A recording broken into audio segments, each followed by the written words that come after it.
Most wanted most demanding question হচ্ছে দিদি তোমার হেয়ার কেয়ার রুটিন বলো। দিদির হেয়ার মানে কি বলবো, পরে পরে হেয়ার শেষ হয়ে গেছে, দিদির মাথায় আর হেয়ার নেই বাবু। মানে আমার এত হেয়ার ফল হচ্ছে তোমাদেরকে কি বলবো, মানে চুল পুরো শেষ। আর সেই রকম হয়েছে ড্যান্ড্রফ এখন আমার। উফ, তাই জন্য এখন আমি নিয়ে এসেছি একটা হেয়ার প্যাক। তোমাদের সাথেই চলো কথা বলতে বলতে মেখে ফেলি। তো আজকে এখন আমি একটা হেয়ার প্যাক বানাবো, ভীষণ সিম্পল ভীষণ ইজি। এর মধ্যে তোমরা আরো জিনিস অ্যাড করতে পারো, বাট আমি কিছু অ্যাড করছি না। আমি জাস্ট নিয়েছি একটু টক দই, আর তার মধ্যে দেবো একটু লেবু। লেবু দিলে কি বলে ওটাকে, ড্যান্ড্রফ কমে, তাই জন্য আমি এর মধ্যে দিয়ে দিচ্ছি একটু বেশি করে লেবু। লেবুটাতে বেশ রস আছে রে। আর এটা তোমরা মাথায় আমাকে খেয়েও ফেলতে পারো, আমার মা এরকম করে ঘোল বানায়, মানে খাইয়ে দেয়। তো এটাকে আমরা এখন মাথায় মাখবো, চলো। চিউড়ে বানিয়ে দিয়েছি, এবার এইটাকে মাখবো আমি মাথায়। কি গন্ধ যেন খেতে ইচ্ছা করছে। গন্ধ বেরোচ্ছে না, মানে এর মধ্যে ঠান্ডা জল, বরফ আর একটু চিনি দিয়ে, ডাল ঘুন্তি দিয়ে ভালো করে এটাকে ফেটিয়ে আর শরবত করে খাই। তুই খেয়েই নি, ওরা মাথায় মেখে আর লাভ নেই। না, মাখতে হবে, চুল এবার পরে ন্যাড়া হয়ে যাবো।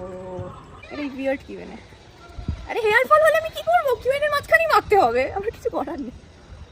আমি এটা আর দেখাতে পারছি না, ঠিক আছে আমি রেখে দিচ্ছি। তো এখানে আমার মাথায় দই মাখা হয়ে গেছে, দই মাখতে গিয়ে আমি এত চুল ছিঁড়ে ফেলেছি। যাই হোক, এখন আমি আধ ঘন্টা রেখে যাবো স্নান করতে, আর স্নান করে এসে তোমাদের সাথে আবার কথা বলছি।